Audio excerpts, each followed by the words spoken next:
All right.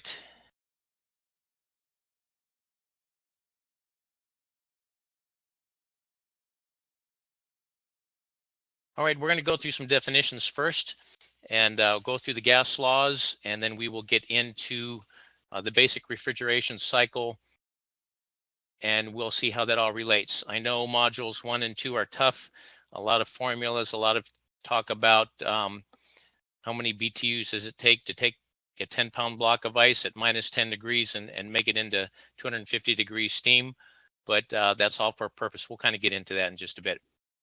Okay, the first definition, heat. Now, when you think of heat as a human being, that is like your stove and it's hot and you get burnt. But truly, heat is just a form of energy and it's molecules in motion.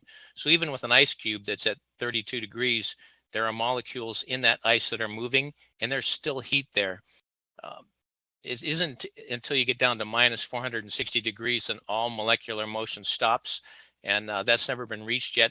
You can get down pretty close to that. But so I want you to start thinking of heat as molecules in motion, not so much as something that is hot to your touch. And heat always flows from a substance that has more heat or more molecules and motions to one with less heat. This will give you a quick example right here. For example, this block of ice at 32 degrees does have molecules in motion, but they're pretty much bonded together and they're not moving very much. They're just sitting here while they are moving, they are not bouncing into each other too much. They're more or less bound together, and that's why that gives ice its solid form. And as we start to add heat to the ice and it begins to melt, the molecules begin to move a little bit faster. So not only are they bound together, they start to cut loose their binds with each other and turn into a liquid, and they start to exert some force in the downwards and outwards direction, like in this container. Then as we add more heat and we turn this water and liquid into vapor, those molecules are bouncing around really fast and it exerts pressure in all directions. And that's the one thing you need to remember when we're talking about pressure. That's where you get pressure. That this example here that shows that blows the cork off the bottom. You get so much energy and pressure in here that in the form of heat.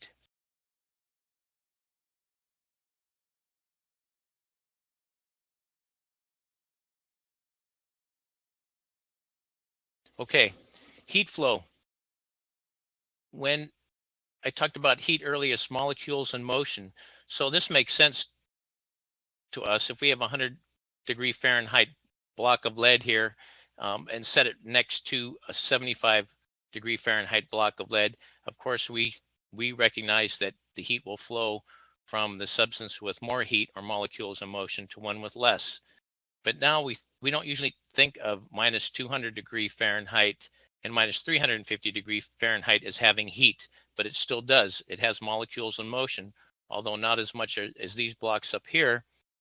There is heat energy contained in this block of lead, and the molecular motion or heat energy will in fact flow from a substance that is minus 200 degrees to minus 350 degrees Fahrenheit.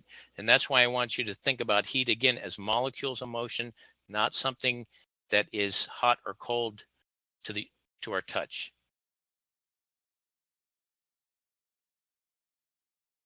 All right, there's in air conditioning, we have two forms of types of heat that we like to talk about. One is sensible heat, and that is where if you add heat or molecules or heat energy in molecules in motion as to a substance, it changes the temperature that you can measure with a thermometer. And then we have latent heat, and that latent means hidden, and that's heat that cannot be measured by a thermometer. And what it does is at a certain point, and if we use water in the example in the textbook, when you start with a 75-degree pan of water and put it on the 500-degree stove, it starts to increase the temperature. And if you have a thermometer in there, it's going to show that temperature increase. That's the sensible heat. At a certain point, if you're at sea level, it's 212 degrees, the water begins to boil, and that's changing of state from a liquid to vapor. And it remains steady at 212 degrees and will not, that water does not increase temperature because all of that heat energy that's being absorbed is changing the state of the water from liquid to vapor. That's called latent heat because even though you're adding heat, you can't measure it with your thermometer.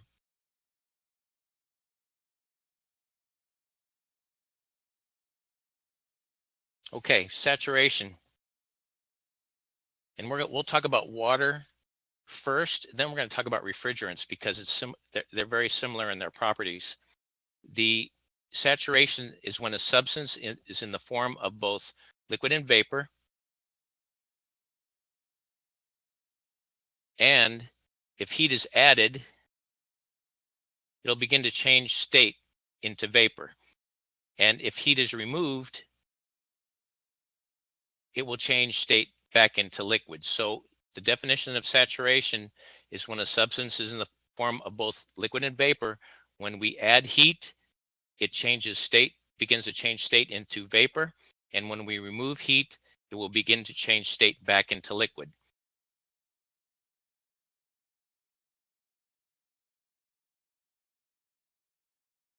And I just want to let everyone know, if you do have audio problems, please call in on the number up at top. I just got a message from one of our viewers here.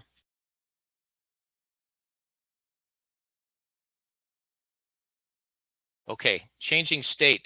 And this is very important. When we are changing state of a liquid to a vapor, it takes a tremendous amount of heat energy, and which are molecules in motion, to change that state from liquid to vapor.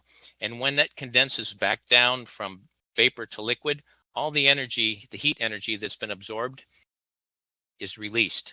So when you boil your water, all that heat energy, when it hits your cool window and turns back into water, releases all of that heat back into the atmosphere. Okay, and from now on, I want us to not to think about boiling anymore, because that's just like heat for us. Boiling, we equate to water and it's hot.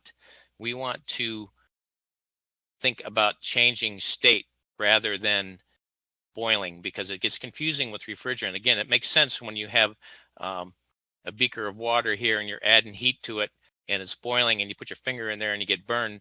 But when we talk about refrigerants, they boil at much lower temperatures. So we're gonna erase boiling from our vocabulary, and changing state is what we're going to talk about from here on out.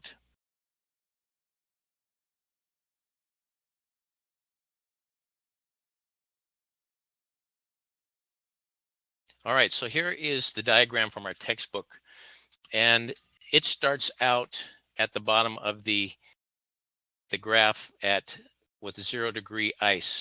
We're not going to worry much about this 0 degree ice until we hit 32 degree water at this point right here.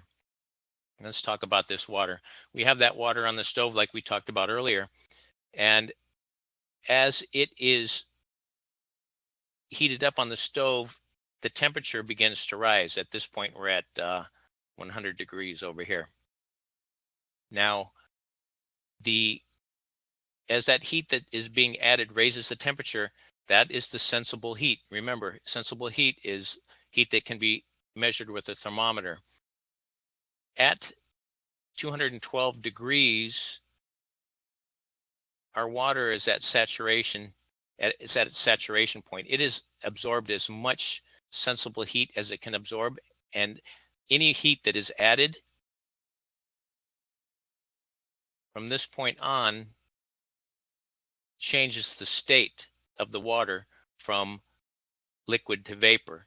And it doesn't matter how much heat we put on there, as long as we have both liquid and vapor together, it will absorb a tremendous amount of heat to change the state from liquid to vapor.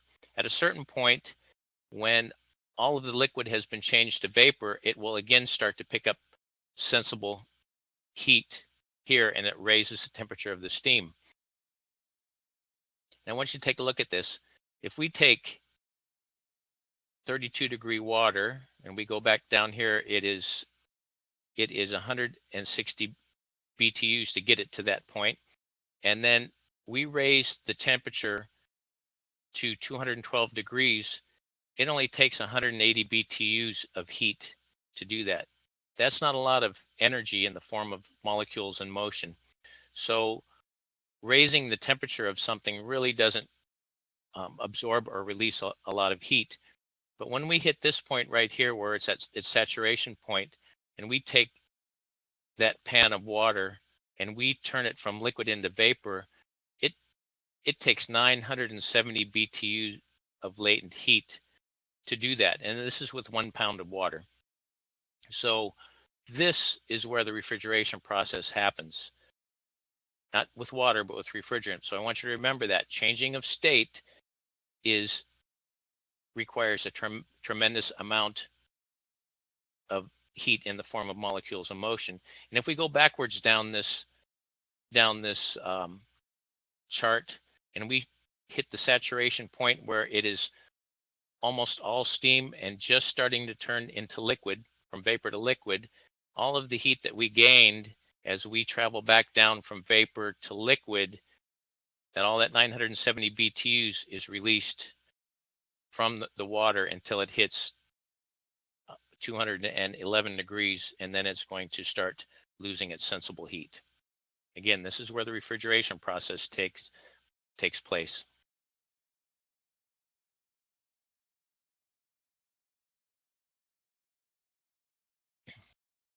All right, superheat. Once that liquid, and in this case water, but refrigerant as well, once that liquid has changed state completely into vapor, adding any more heat will increase the temperature. Now, that's where we talked about right here. We have changed the liquid vapor combination into 100% vapor. Any heat that is added, this is our superheat. Heat that is added is called superheat, and this is where this happens. So that is this part of the chart right here.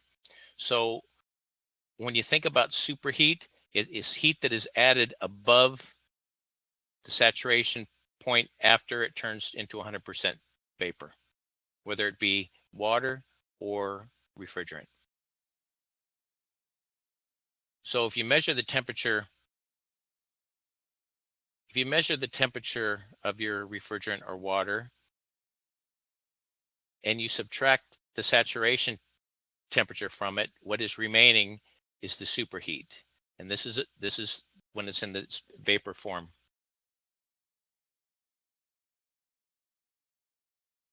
Now this has a lot to do with refrigeration troubleshooting, which we'll get into in another webinar, but superheat and subcooling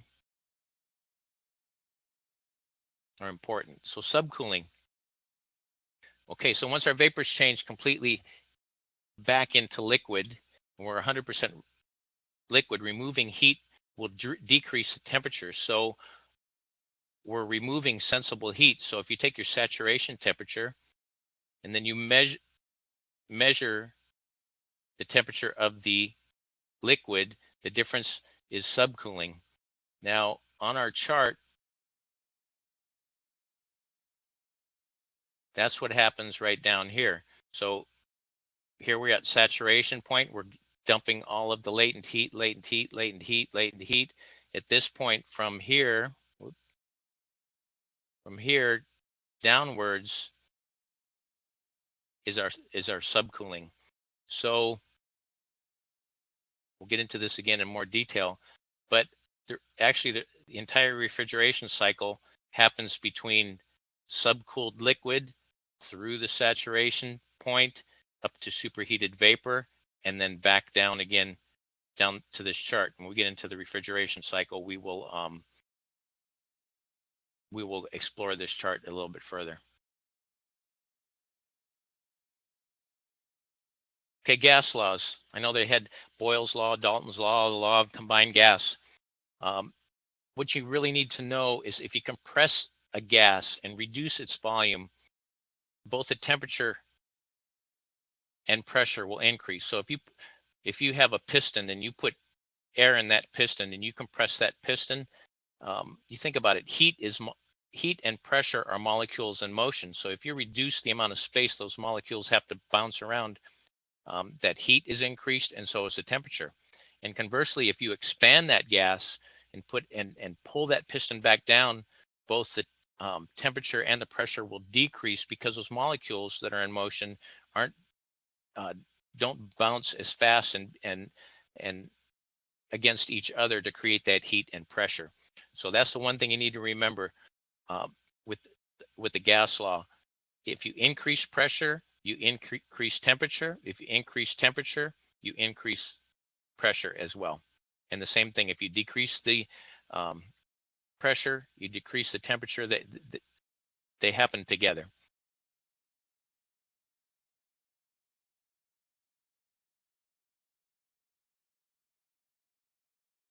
Okay, and here's an example of that.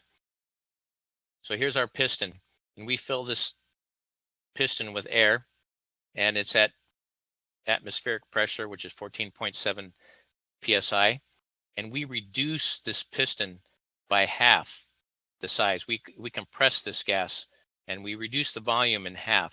It doubles the pressure. It's also going to increase the heat because these molecules are bouncing around in here at a whatever rate they are. But if we decrease the area and the volume of where these molecules bounce around, they bounce around faster.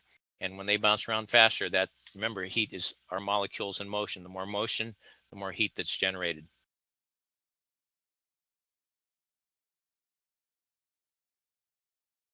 Okay, and this is just an illustration here of a bottle of liquid that's at its saturation point and it's refrigerant. At 75 degrees, it's 132 psi. And if we reduce the temperature, it reduces the pressure as well. And if we have this jug over here and we vent off some of this pressure, and decrease the pressure, it's also going to decrease the temperature. So remember, pressure increase, temperature increase, pressure decrease, temperature decrease. Make sense? All right. Now, we're still again talking about water. The changing of state of water at atmospheric pressure happens at 212 degrees Fahrenheit.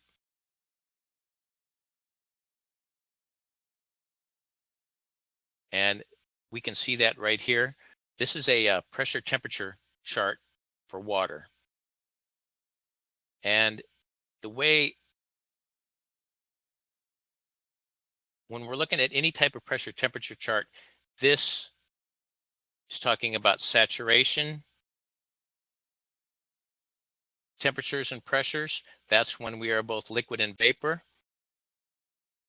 And if we add any heat, it's going to change state from liquid to vapor. And if we remove heat, it's going to change state from vapor to liquid.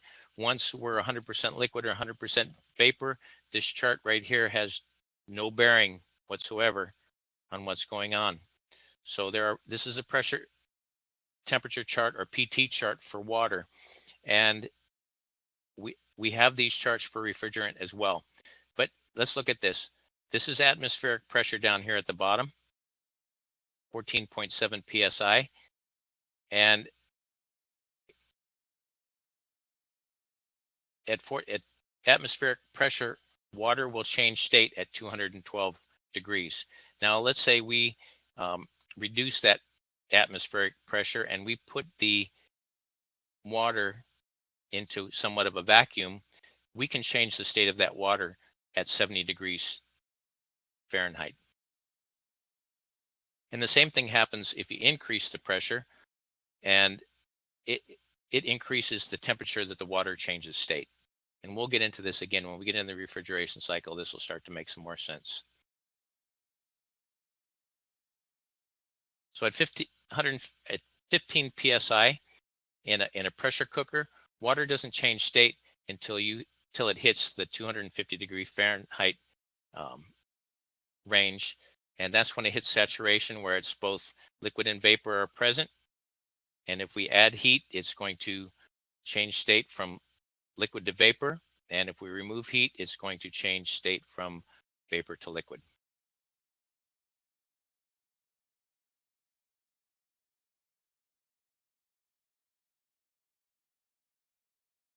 Okay, and this is just an example. If we have a bell jar and we have a vacuum pump and vac it out, we can make water change state at 70 degrees Fahrenheit. All right, so let's get into the basic refrigeration cycle step by step. We'll talk about saturation, superheat, subcooling, changing of state, and the energy that's required to do this, the refrigeration process as we go along here. All right, so let me clarify some things here to make a little bit more sense. This signifies the wall in your home. On this side of the wall is the indoor unit. This is the blower where you change your filter. Here's our fan. Here's our cooling coil or evaporator coil right here. These are the lines that connect, the copper lines that connect the indoor unit. Now yours may be in a closet, in an attic or garage, crawl space, wherever it may be. This part is the indoor unit. Here are our copper lines. They pass through the wall. They go out to the outdoor unit, which is the condenser.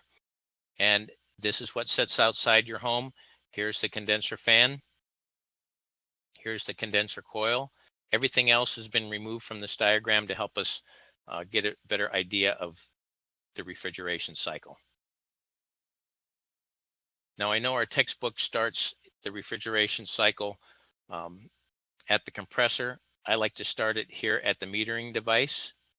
And right at the beginning of the metering device, we're going to start. So we will start, and we'll get back to this point, and we'll end up right here. We are going to start with 100% liquid refrigerant entering the metering device. And for the sake of this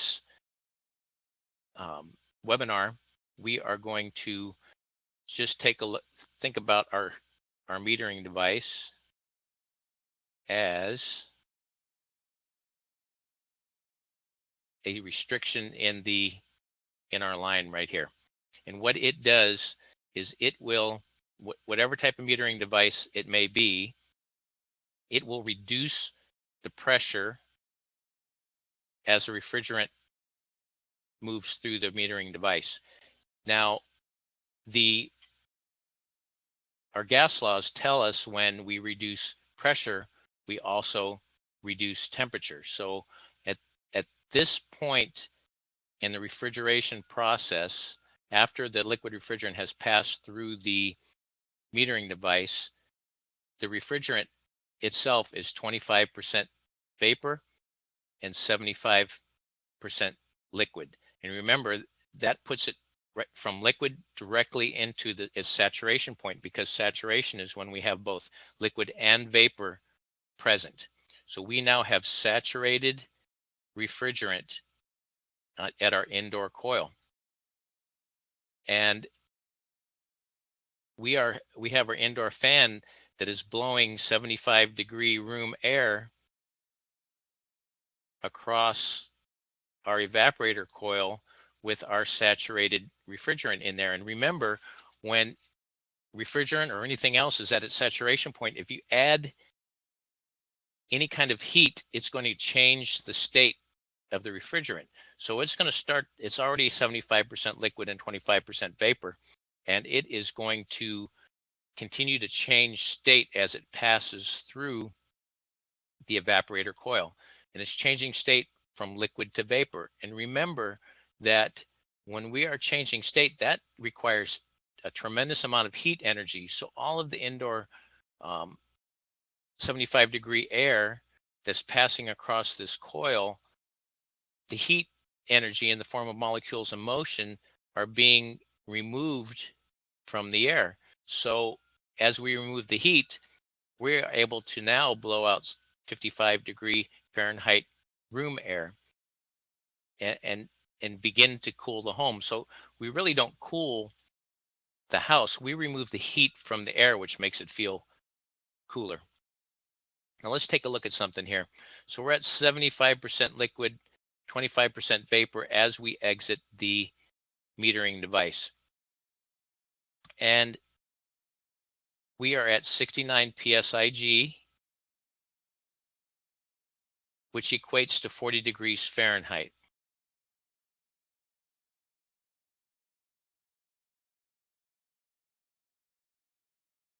Now this is the PT chart that we have in our book. And let's just verify that. Now remember, we talked about the PT chart. This only has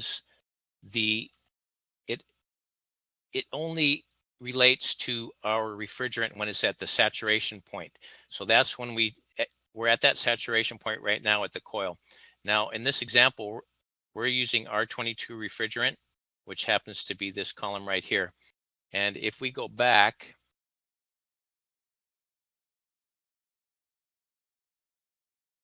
we're at 69 psig.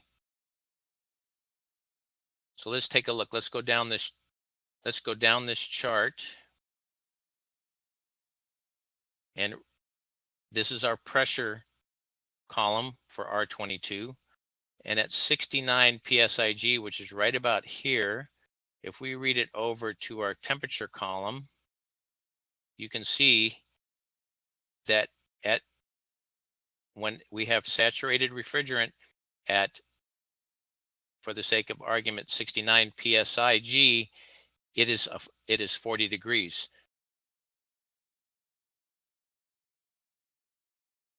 And you can see here, our gauge reads 69 psig,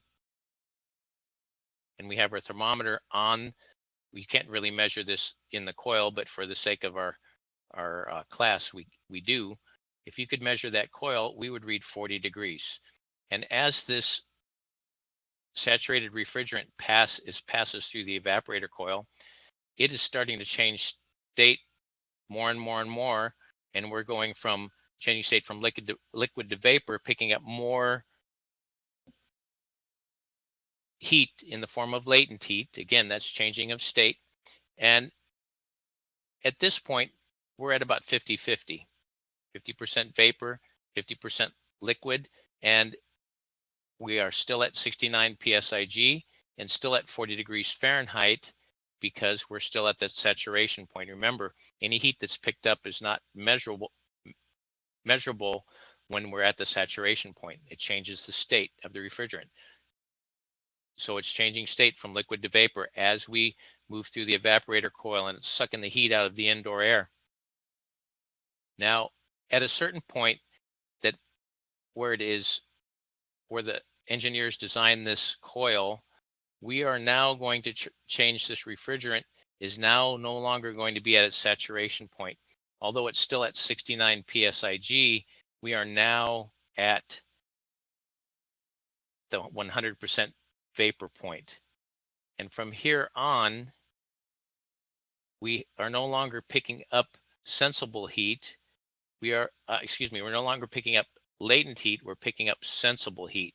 And if we put our thermometer on the line after we have changed the state of that refrigerant completely from liquid to vapor, we can now start to measure the sensible heat of the refrigerant. Remember, when we talked about our sensible heat, let's take a look at that in this chart here. So here's the point where the refrigerant enters the evaporator coil. It's at 75% liquid, 25% vapor. And as it travels through the evaporator coil, it's picking up all of the heat and changing state. And that's where all the heat energy is absorbed into the refrigeration system. And at this point in our evaporator coil that we just looked at, we're now at 100% vapor, and any heat that's gained is sensible heat, and that is our superheating point right here. There is really no cooling that happens with the superheat. We have superheat to make sure that we have 100% vapor going back to the compressor. So we're going to go through this quickly again. So we have solid column of subcooled refrigerant hits our metering device. Metering device drops the pressure, which drops the temperature. It changes us into the saturation state, where we have 75% liquid and 25% vapor. That refrigerant is flowing through the evaporator coil, and the heat energy from the indoor room, again, the 75 degrees in the room, we're at 40 degrees Fahrenheit here. Heat travels from a substance with more heat to a substance with less heat, and those molecules in motion and all that heat energy is used to change the state from liquid to vapor in the evaporator.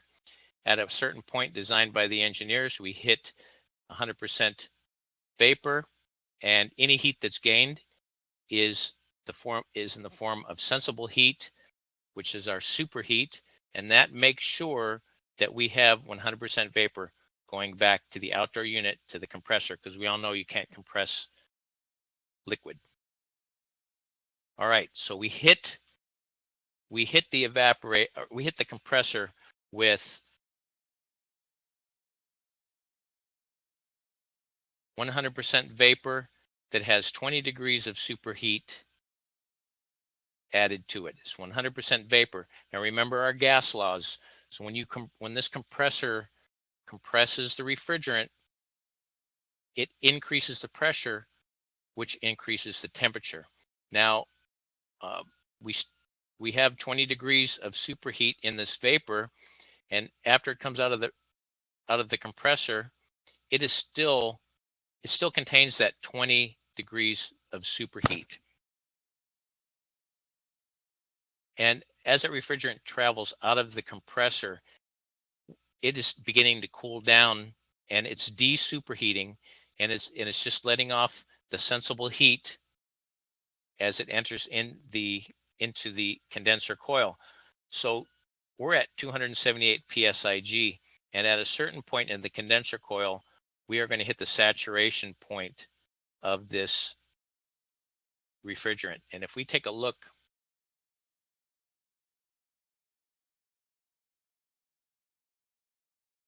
right here, 278 psig, here's our R22 column, here's our temperature column, this is the saturation point, 278 psig for R22 means it's at 125 degree temperature. Now, we know that heat travels from a substance with more heat, more molecules in motion, to one with less molecules in motion. So our outdoor air is 95 degrees Fahrenheit. Our saturated refrigerant is at 125 degrees Fahrenheit. So that heat is traveling and leaving the 125 degree condenser and is being dumped into the 95 degree air. So from this point on, we are now condensing back from vapor, 100% vapor, and then we start to travel through the evaporator coil, and we are condensing back down into liquid. So all the heat that we picked up over here has been carried outside, and we're dumping it outside. Remember that all that heat energy in this evaporator coil is now being released outside. So now we're condensing back from vapor to liquid, and as it travels through the evaporate or the condensing coil, all of that tremendous amount of heat energy is being released. And again, if we have a thermometer at any point in the condensing coil, as long as we're at the saturation point, it's 125 degree Fahrenheit. Now, I just saw a question pop up there. Let me take a look at that here, and I'll answer that question.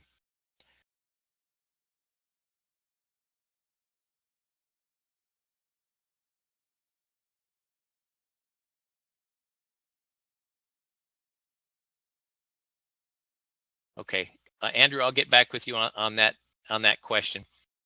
Okay, so we are at the saturation point through the condensing coil. We're dumping the heat to the outside air, and at a certain point, we are now back to 100% liquid. Now, now the heat that is being released from this liquid is in the form of subcooled liquid. And let's take a look at that. Take a look at our chart here real quick. All right, so let's take a look at what we just talked about. So here's our sensible heat. Remember, this is our superheated vapor point right here. It enters the condensing coil, and we are changing from 100% vapor back down to 100% liquid. At the point where it's 100% liquid, we start to pick up sensible heat. So this is our subcooling point. So if we took our refrigeration cycle and we started right here at we're going to start right here. We'll start right here with subcooled liquid that hits our metering device.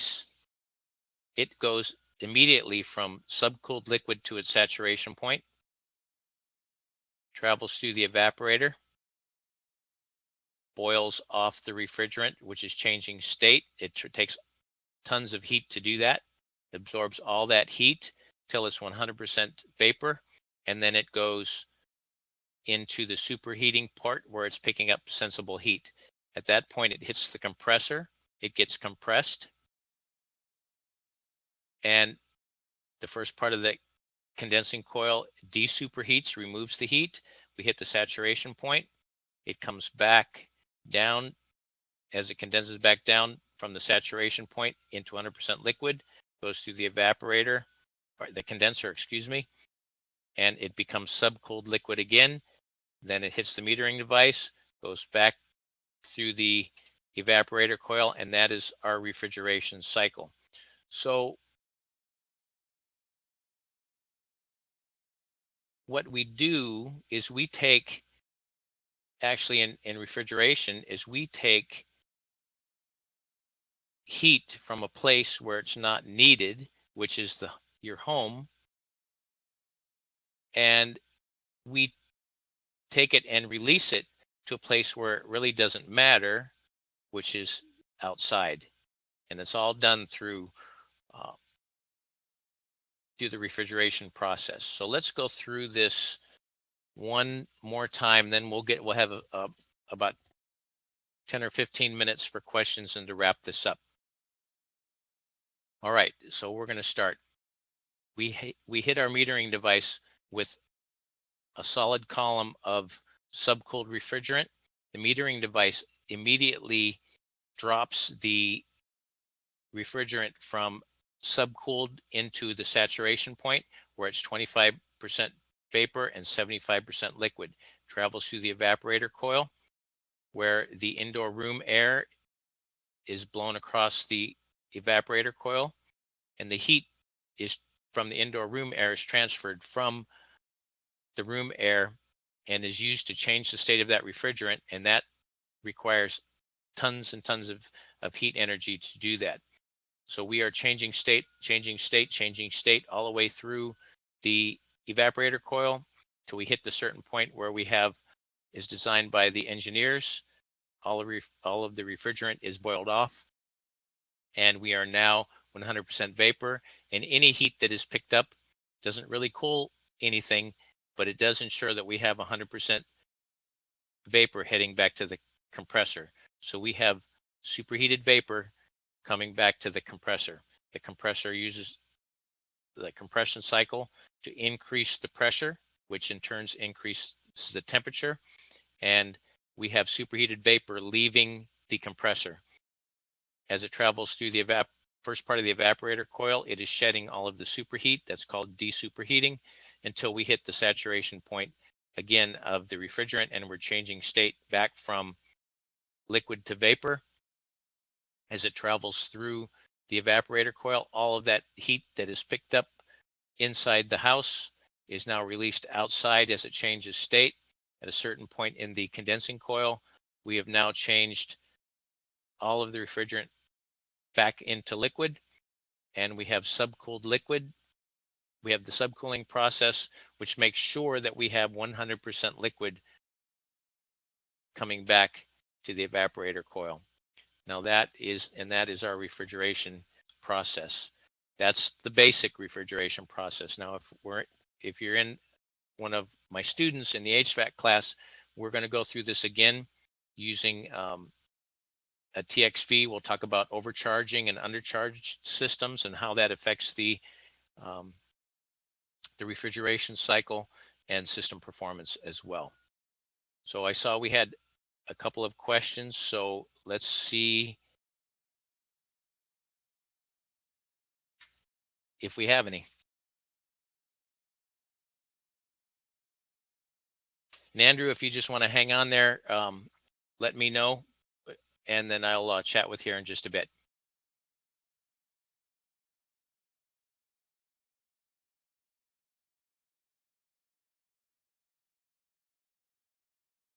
Okay, I just had a question about how can I get involved in the class. I do have, if you go to HVAC Training Solutions.net, I do have an HVAC technician class, commercial refrigeration for HVAC technician classes, and NATE test prep courses. And if you're interested in doing that, you can reach me at hvactrainingsolutions@gmail.com. Thanks for that question. That wasn't a plug. That was really a question. Question: is it applicable to Canadians as well? This HVAC class that I have gives you the basic knowledge and understanding of the refrigeration process, as well as electronics and the reading schematic diagrams, safety, tubing and piping, and so forth. This prepares you to take an HVAC exam should your state or country require that, and gives you the basic knowledge needed to get an entry-level position as an HVAC technician. Okay, last chance for questions.